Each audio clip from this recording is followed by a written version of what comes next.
The Other Simenon, A New Lease of Life by Georges Simenon. Dramatized for radio by Ronald Frame. It could only have happened on a Friday. Fridays were a little different. Such a mixture of pleasure and discomfort. Would you be kind enough to give me a little money, Monsieur Dudon? I was the cashier at Mallard's. Every Friday, Monsieur Mallard asked for a little more because he was lunching with clients or agents. A little wine and good food helps to turn the wheels of commerce. 6,000, Monsieur Mallard? Oh, no, that's too much. Oh, 5,000.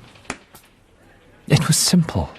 I gave Monsieur Mallard 5,000 and wrote 6,000 in my books. No one checked, except at the end of the year, and Monsieur Mallard wasn't going to remember the sums he'd taken. My Friday trick. Every Friday after work, at 7:10 in the evening, I reached the apartment with the pink lights. Good evening, dear. Must be Friday. Go through. You know the way.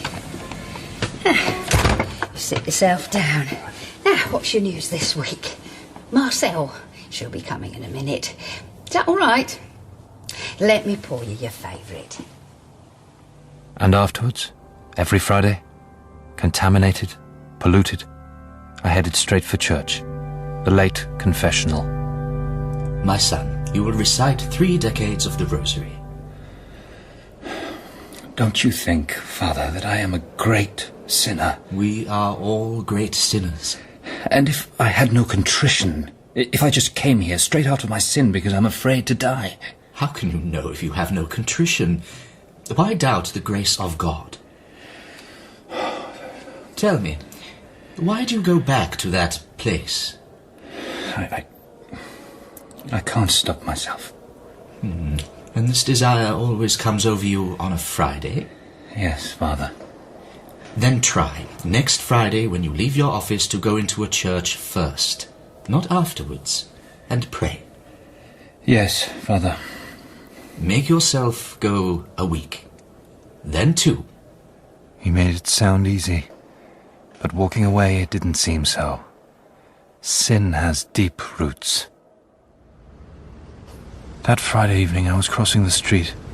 I was in the middle, the only living being. I had an intuition of danger, looked to my left, and just had time to see 2 big lights bearing down on me. Headlights, like enormous eyes, focusing on me. Why didn't I try to escape them? Why didn't I start running and get out of the way? I felt the shock through my body. My head was splitting. Perhaps I was dead, or I was about to die. There was no pain, only numbness. Moving was useless. Nothing else to do. My responsibilities were over. You'd better not touch him. His spine might be fractured. Is there a doctor around here? Wait a moment, there's a policeman. He ought to know what to do.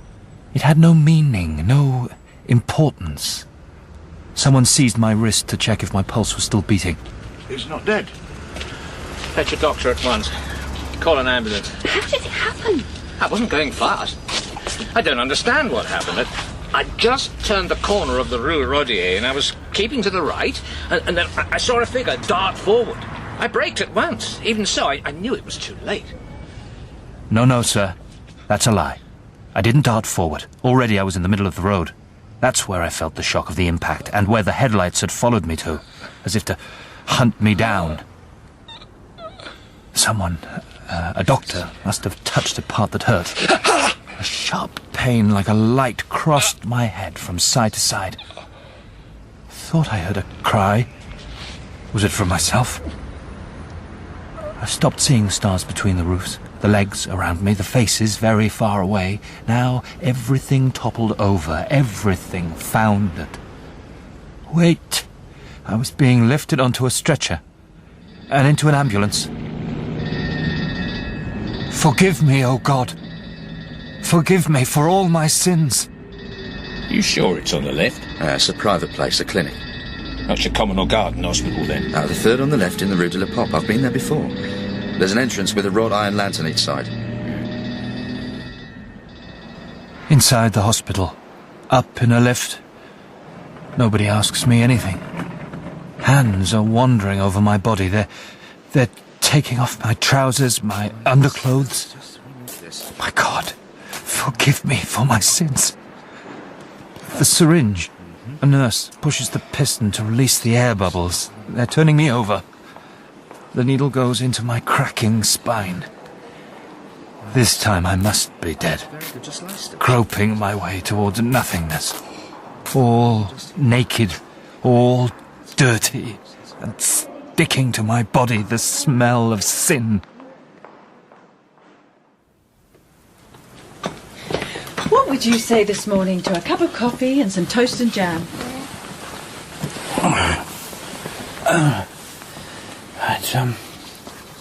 I'd like some, yes. Would you like me to raise the blind?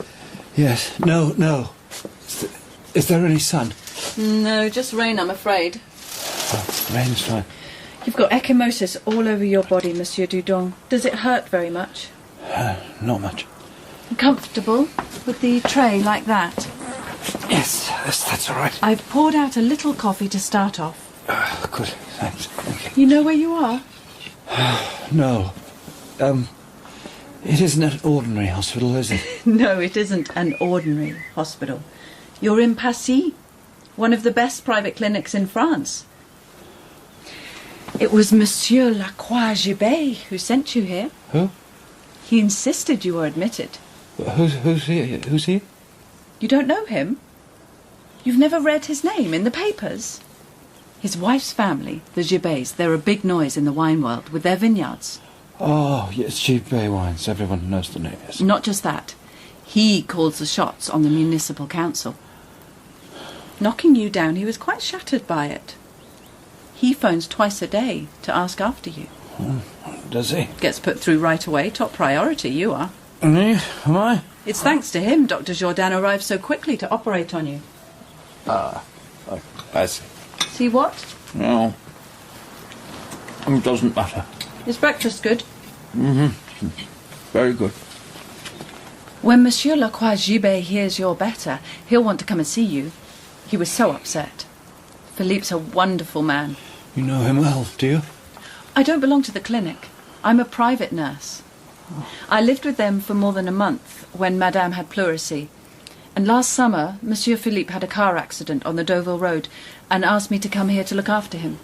He had the next room. This gentleman, does he often have accidents? Now, would you like it if someone shaved off all that beard?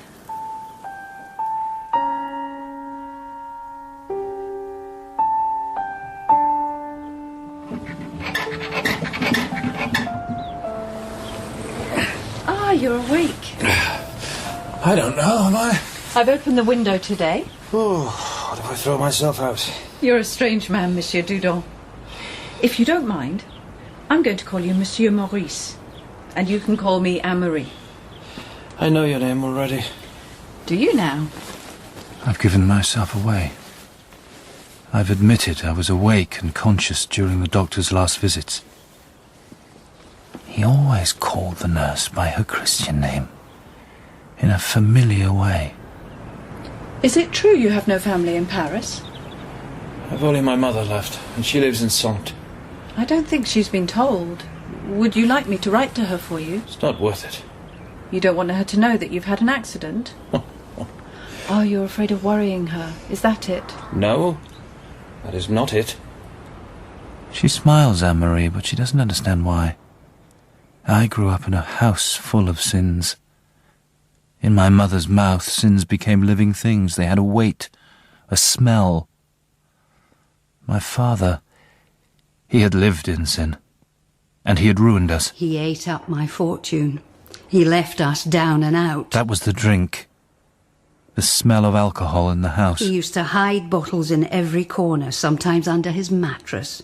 I found them in his hunting boots. His moustache must have smelt of alcohol, just like my boss, Monsieur Malard, when he came back to the office after another business lunch. Sometimes that father of yours would disappear for a whole week, or longer, and everyone in Saintes knew he was living it up in Bordeaux, in the lowest parts of the town. In those streets which I discovered smelt of sin. He'd come back thin and spattered with mud like a stray dog. Certain dogs in the street have always made me think of my father. When he got to the end of his tether, he chose to destroy himself.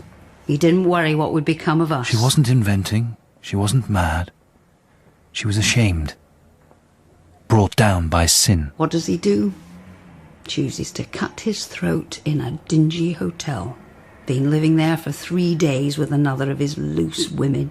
So drunk she was when it happened one morning, she didn't even notice anything till midday. That's how they found him. Drained of blood, his razor in his hand, stretched out on the bathroom floor. No, Anne-Marie, you don't want to hear about our history, our catalogue of sins, the son of my father. So if not your mother, isn't there anyone else you'd like to see? No. No girlfriend? No. You live alone? Yes. Since when? Since always. Since I left my mother at 19. Your employer, the big chap with the drooping moustache? Oh, I'm always forgetting his name. Monsieur Mallard. Yes. Seems to think an enormous lot of you. Comes every day, he does. I suggested to him he phone for news. Well, he is right over the other side of Paris, isn't he? Yes, Boulevard Voltaire. Pretty dreary round there. Yes, it's pretty dreary. So is Rue de Tobigo, too. What's in the Rue de Tobigo? The office. Well, I don't want him pestering you. What's his line? He's made a pile from Grandma Mallard's famous goose pâté and selling it to grocers. And Madame Mallard, the wife, she has a restaurant. Now, it's 5 to 11 and Monsieur Philippe will be arriving. Will he? He's the punctual type, even with all the work. Oh, I suppose you didn't have time to see him when the accident happened. Yes, I did. He's tall. The spineless type. Fine brown moustache like a film star's. That's right. But if you tell him he's spineless, he won't be pleased. Well, isn't it true? He's a brave man. His political opponents don't find him spineless, far from it. They're afraid of him. Before he married Mademoiselle Gibet, he was called to the bar. Ah, a lawyer. Why do you say it like that? Well, they're good at defending their own interests. What do you mean? Well, a good defence lawyer will fight his corner, whatever the rights or the wrongs. I don't follow. It's not difficult. All it really is animal instinct. Well, never mind that now. Here he is. Morning, Anne-Marie, my dear. Good morning, sir. Thank you for He's phoning. beautifully dressed, this gentleman, not a drop of rain on him. Now another game begins, different from the game with Anne-Marie. She knows to leave the two of us alone. I needn't tell you, Monsieur Dudon, I'm stricken by what happened. I was terrified. I could hardly breathe till my friend Jourdan, and I trust him completely, till he promised me on the phone that he'd pull you through. Yes. I hope that dear Anne-Marie is looking after you well. I thought of her at once. I gave instructions that all your wishes should be satisfied. Naturally enough. Yes, thank you for that. I confess I'm still asking myself how this stupid accident could have happened. I've driven for 22 years without any trouble, except last year on the Deauville Road. I was nearly killed by a heavy lorry. It was driving in the middle of the road. You'll notice that I'm not trying to evade my financial responsibility. The insurance company's attending to that, and I've asked it to act in your best interests. Thank you for that, too. You were probably the only passerby in the Rue Choron at the time of the accident.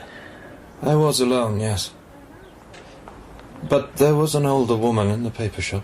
That is correct. I'm amazed that you should recall a detail of that sort. I was imagining the suddenness of the event, the brutal shock to your system. No. Oh, I remembered. In any case, I repeat, I'm looking after everything. I was able to find out who you are, and so I discovered that you're an accountant by profession. I've heard of Monsieur Mallard. Yes? I'm not tiring you. I feel quite well. I've received excellent testimonials to you, Monsieur Dudon. Now, Monsieur Mallard's a good man, and you're obviously precious to him. I don't think, however, and this is between ourselves, that you're in the right place with him. And I add on the off chance, so that you can think about it, that if later, once you're better, you consider joining the house of Gibet, my brother-in-law and I will be delighted. Oh. May I think about it? Yes, yes. Meantime, if there's anything you want, just ask Anne-Marie, won't you? I cannot drive the picture of this accident from my mind. I'd been to a political meeting in the Place d'Anvers, and I was coming back by the back streets towards the Grand Boulevard. I had my sidelights on, and I was alone in the car, with nothing to distract my attention. It was all just thrown away in a few words, in a few seconds. So falsely easy. I was alone in the car. No, this is not true. He was not alone in the car. Beside him, I'm sure, very close to him in the car, there was a woman. She was wearing a pale hat, probably white. But she wasn't one of the people gathered around me after the accident. You understand what I mean? I understand. Yes. Good. Excellent. I believe that we shall be friends, Monsieur Dudon. I must go now. An administrative council is waiting for me in a few minutes. I'll send in Anne-Marie. Don't forget what I've said to you. Thank you. Consider this the new lease of life. Anything at all that you want.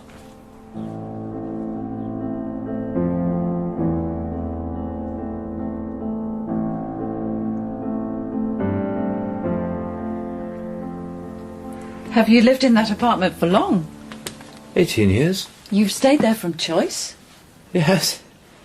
The railway is right under the window. What? It just means there's no buildings too close to us. Well, that's one way of looking at it. Will you go back when you leave here? Never. It's a gloomy place. Too much of my mother's stuff in it. Earlier this afternoon, Yes. you were away. You disappeared for nearly an hour. Yes, I did. Well, Well, what? What have you been imagining? it wasn't just imagination, though, was it? It's my life. Who was it with? Dr. Jourdan? Not today. But other days? Yes. Today he was busy operating. I can see why that might have been inconvenient. You do make me laugh. You were with someone else, then? Well, I had to phone him first. He's not from here. You had enough time? It doesn't take up much time. It? Practice makes perfect. Now, don't you go exciting yourself now. Monsieur Lacroix-Gibet, do you know him well? Mademoiselle Amarie? Mademoiselle, really? He called you my dear. Yes. Does that tell you anything?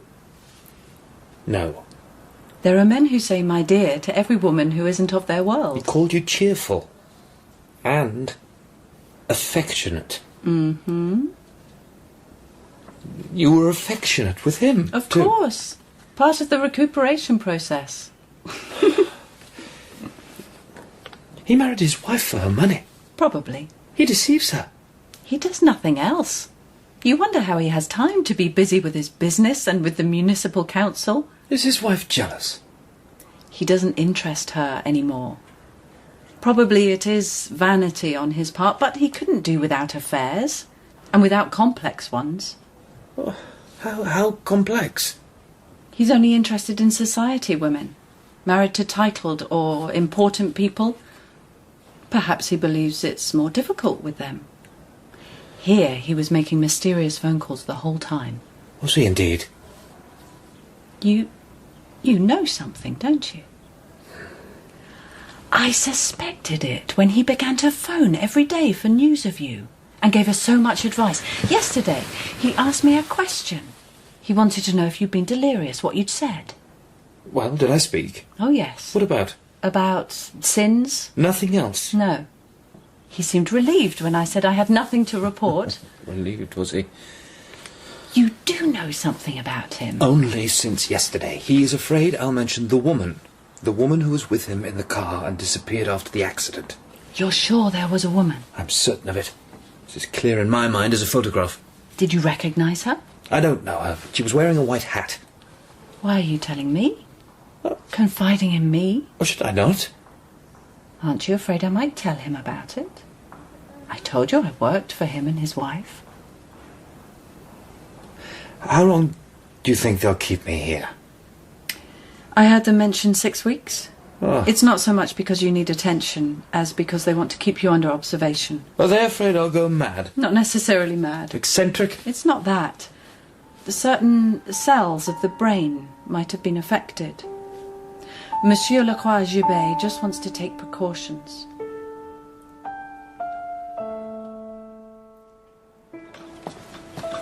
Pleased to see me.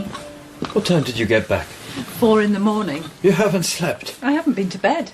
I stayed an hour in the bath. First of all, I'd like to ask you to go and buy me some pyjamas, a dressing gown and some slippers. Would you mind doing that? There's a shirt shop at the corner of Rue de la Pompe. You'll find a cheque in my wallet. You'll have to take a taxi to cash it at the Champs-Élysées. I'm going to sign it. Here it is. I see. Monsieur Philippe has come. Not him. A representative of the insurance company. Did I do badly? You might have got more, but it doesn't matter, so long as you're satisfied. I tried to get up yesterday. Let me guess. The room was spinning round you, and you thought you were going to faint. How did you know? That always happens the first time. After lunch, you'll do 5 minutes exercise, and tomorrow everything will be all right. What about navy blue cheviot? What's that? For your dressing gown. I saw one with pale blue piping and an M for Maurice. Yes. I'll go now. Anne-Marie, Yes? I've been thinking a lot. I expect you have. I've got big plans. Glad to hear it. Can you guess big plans about what? You'll tell me when you're ready. I am ready. And? Anne-Marie, my dear, I'm listening. will you Yes? Will you marry me? What did you say? I said, marry me.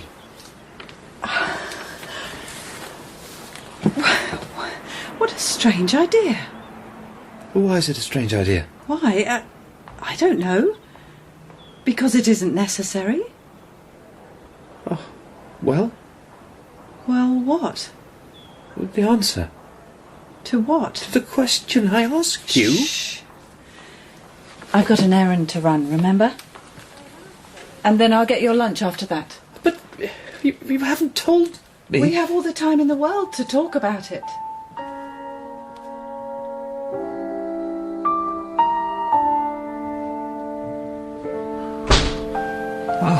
Monsieur Mallard.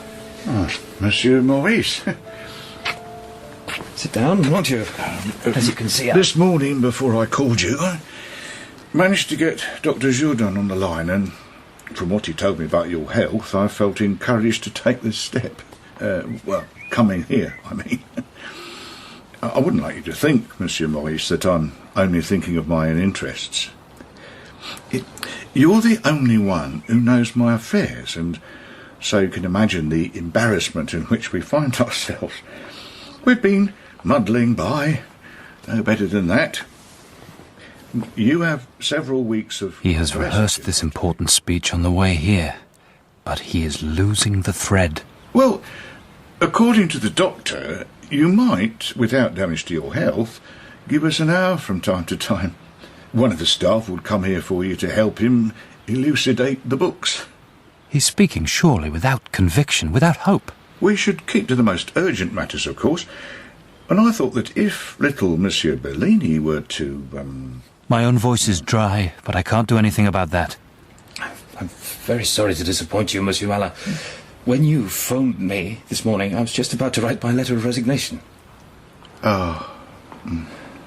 It happens that I've been offered a very much more important position, and you won't blame me for thinking of my future. Now he turns his head away. He's not angry. He's sad. Sad and awkward. He gets to his feet, opens his mouth. His moustache trembles slightly. I'm waiting. My lips are dry. I know now that Mallard knows. He's hesitating about whether to speak or not. There's a battle going on inside him. He knows. It used to happen every Friday without fail before my visits to the dark apartment with the pink lights, followed by the confession box. It would happen at the office late in the morning, a Friday morning. My lad would say the same thing. Monsieur Maurice, would you be kind enough to give me a little money to cover lunch? Would he have gone on asking if he had known? They're from Les Halles today. I shall take them to a restaurant at La Villette. It was so ridiculously easy for me. Just a slip of the pen as I made a record of the sum every Friday. Thank you, Monsieur Maurice. This should be quite sufficient. He has discovered at last, hasn't he? Why else is he here? Monsieur Maurice. Now, from my bed, and with great effort, I managed to look at the man calmly. Too calmly. I must seem arrogant. You were going to say? Mallard goes to look for his hat. He dents the crease in the crown 2 or 3 times. Oh, nothing, Monsieur Dudon. I understand. I was expecting it. Has someone told you about it? He turns for the door. His mouth opens. The words which are burning his tongue go unsaid. It is he who seems like a guilty man, burdened by his sins. How he cringes. Good luck. We were fond of you, my wife and I, and our daughter. After how many years, this is the end of the road. I can't be unmoved. He's gone, your gentleman. Not mine. Mallard is settled. Thought he was going to cry. How sad they are, people who make such a thing about sin. I have been given my second chance. My new lease of life. Welcome, my friend. Come and be introduced. At the Avenue de l'Opéra, there are 2 teams. That of Monsieur Philippe, who has brought me here, and that of brother-in-law, Monsieur Pierre. Because I am an accountant, I've joined Monsieur Pierre's. He was wary of me at first, but that has passed. He is a very formal man in his manner and appearance, as in his business methods. May I ask if you're married, Monsieur Dudon?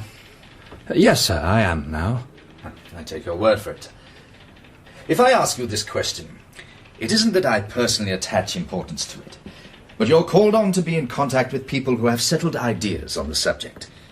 If they found anything whatever to criticize in your way of life, your authority would be lessened by it. I quite understand. My main brief is to supervise the manager's accounts at the 237 Gibet depots in Paris and the suburbs. Perhaps you've already realized the delicacy of your task. Most of the time you're dealing with good people, often with what you call interesting cases. Yes, Monsieur Pierre. Since a manager's job doesn't call for special knowledge, the less important depots will generally be reserved for widows, nearly always with children to support. Those which benefit from a man's presence are entrusted to couples who haven't sufficient savings to set up in business on their own, or to families which have fallen on hard times. Yes, sir, I see. Those people, Monsieur Dudon, are rarely dishonest people. Rather, they tend in the opposite direction, and can be excessively scrupulous. Only some unknown quantities come at a certain moment to complicate their existence. An illness in the family, an expensive operation, the son's education or a daughter's marriage. And then they cheat, Monsieur Pierre. Yes. They cheat because they're honest. Some people can afford the luxury of giving themselves a humanitarian point of view. A business like ours would be ruined by it. The day an exception is tolerated, or a fault is forgiven, our whole organization is threatened. A theft is a theft, Monsieur Dudon, whether it is a question of few francs or of millions. Yes, Monsieur Pierre. I'll never get used to them calling me Madame Dudon. You are taking this marriage seriously. What do you mean? I'm not sure new brides come out of the ceremony laughing their heads off. Is that what I did? Really? Have you thought over what I was saying? That I shouldn't work, you mean? You're getting very possessive, Maurice. You liked your work, did you? Ah. I see what you're thinking. Yes, so? It's impossible for me just to choose women patients to look after. The simplest thing is not to work anymore. So what shall I do all day? Do whatever you like. We've never discussed love with each other, she and I. To others, we must look more like a couple of old friends than wife and husband. You see that couple at the table on the left, Maurice? Man with the grey hair. Yes. The little girl is a typist somewhere in the district. He's met her at the bar and given her 3 or 4 cocktails. How do you know? Because that's the way it is.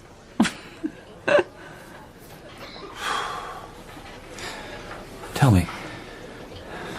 Go on. Am I very ugly? You aren't handsome, but you aren't ugly. My mother always told me I was ugly and I believed it. Was that why you were afraid of women? No. Because you might catch something nasty from them? You know? Not that either. It wasn't the main reason. You didn't want to sin. Why do you use that word? Don't you approve of it? What makes you say that? Remember what you said about your old boss after he left the room? I thought he was going to cry. No. How sad they are, people who make such a thing about sin. Perhaps I'm guilty myself. Have you thought of that? You, a sinner? What opportunities do you ever get? I hadn't any friends back when I was working for Mallard. No, you didn't. In fact, you were a hermit. Do you know what I did? My arrangements? No, but I can guess. Now I have a bath every morning. But sometimes I used to stay dirty on purpose. What? I could wear the same underclothes for a fortnight. To save on laundry, you mean? Perhaps it was better she didn't understand. Keeping my nails dirty, never taking a nail brush to them.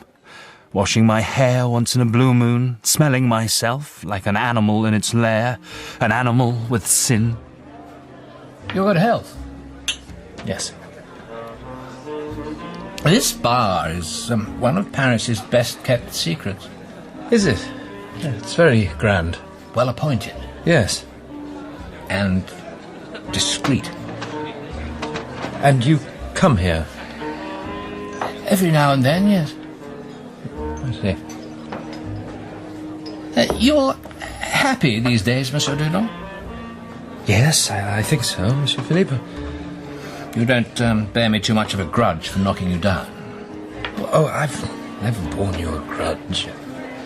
Now tell me, you did see something that evening?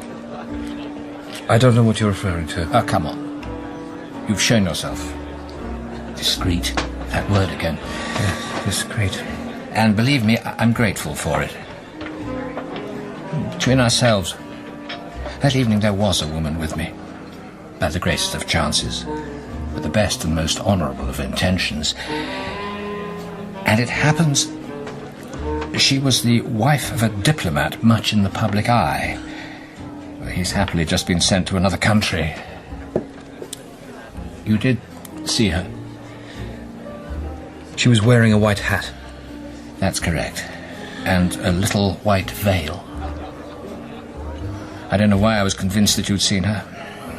I wondered if you'd recognized her. Photographs of her appear in the papers, in the magazines. No, I didn't recognize her. Well, that doesn't make any difference because you've been discreet. She and her husband are far away now, and it's no longer important. At that time, it would have let loose a scandal, one that might have had serious consequences. I was determined to speak to you about it and to repeat, I do appreciate your attitude.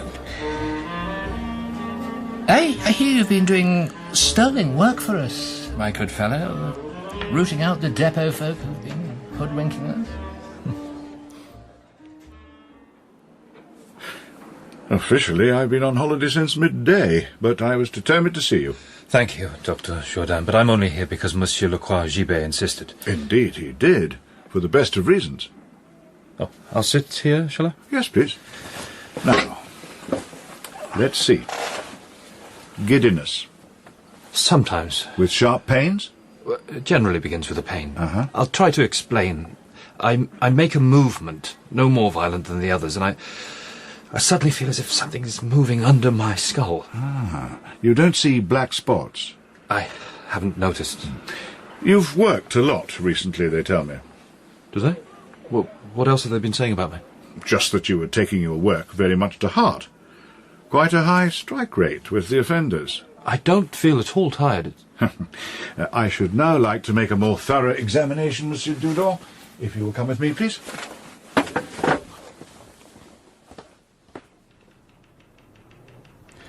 After you left him, Dr. Jourdain phoned me to keep me up to date, as I'd asked him to do.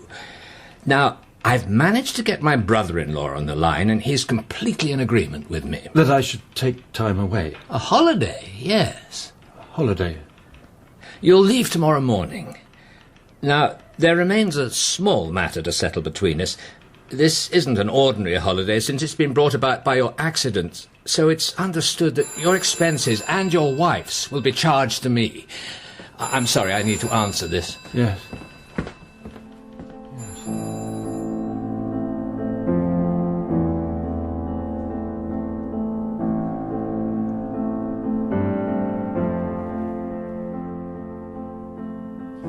Oh, country air makes you so tired.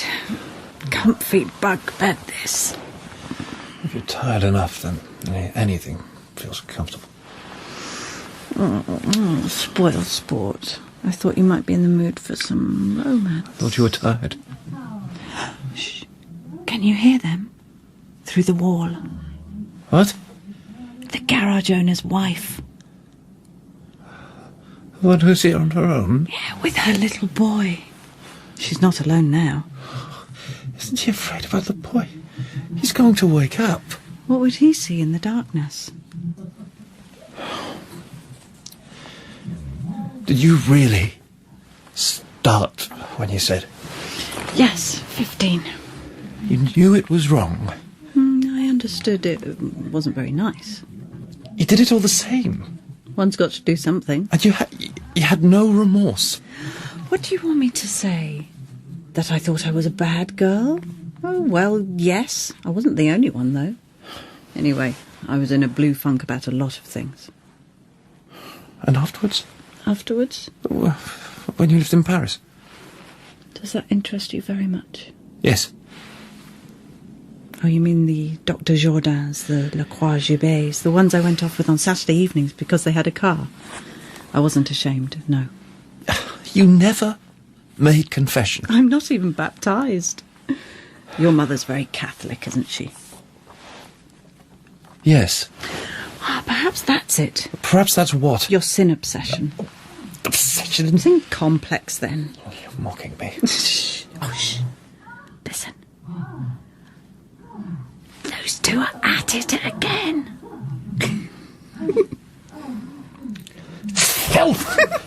Why are you laughing? Because you're getting angry about a woman you don't know. Do I know you? I know about filth. No one's filthier than me. You're filthy too. I was right. You are You're a obsessed. gutter tart and you know it. Now remember what the doctor said. Yes, I bet I didn't hear the half of what you got up to with him. It's all rotten. We're all of us, rotten. Filthy, stinking. Don't talk so loudly, Maurice. Well, what about them? Huh? But we're all skunks, covering ourselves with sins. God, you believe that, don't you? And I'm the very worst sinner of all. So much for a new lease of life. I'm the unhappiest man in this miserable world. Shh, now. Shh. Quiet now, my love. Hush now. Shh. One morning, reaching the shop at the corner of our street, I stop and look at myself in the glass. Stand and stare. That evening I go home. Amarie isn't there. She hasn't told me she's going out. So worried am I. I wait for her down on the street. Haven't you got your keys? Yes, they're here. Were you anxious? Poor darling. Aren't you going to kiss me then? Then I'll kiss you. I didn't know it was so late. Quite lost track of time. Well, Dr. Jourdain's come back. You've seen him? Yes, When? this morning at the clinic. He won't be able to examine you for 3 or 4 days. He has masses of operations waiting. He had to perform 7 today. He isn't worried about you. You haven't any pains? Hardly any. Oh, good. Look at my hair. It's a mess. It always used to happen on a Friday.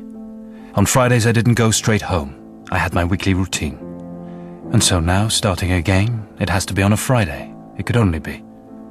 A different office now, and my accounting is all above board. I'm the one who punishes others for their pilfering. But the habits of a Friday die hard. The roots of sin go deep. Oh, you dear. Long time no see. Come in, won't you? That's right, you remember.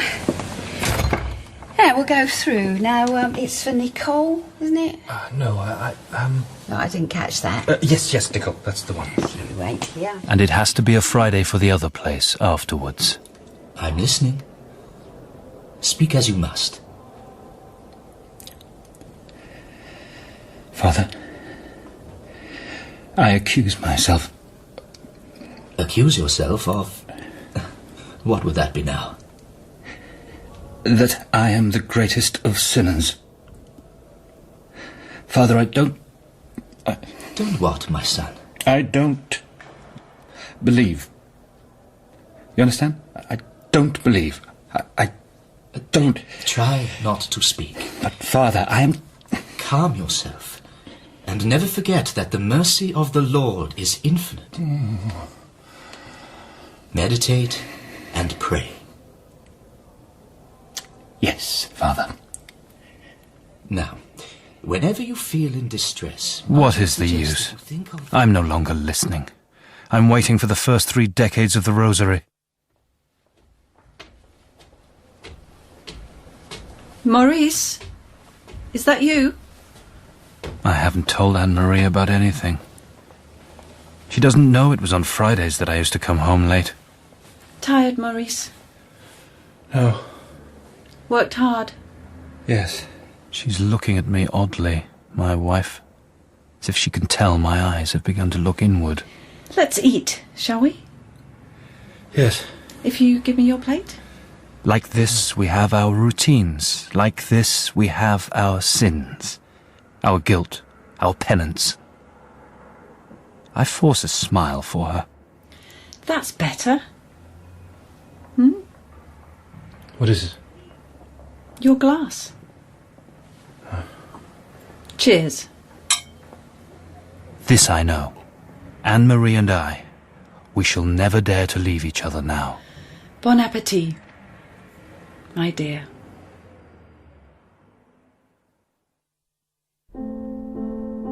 In The Other Simenon, A New Lease of Life by Georges Simenon, dramatised for radio by Ronald Frame, Maurice Dudon was played by Alan Raglan, Anne-Marie by Selina Boyack, Monsieur Philippe, Richard Addison, the mother, Eliza Langland, Monsieur Mallard, Michael Mackenzie, and the priest by Kirk Bage.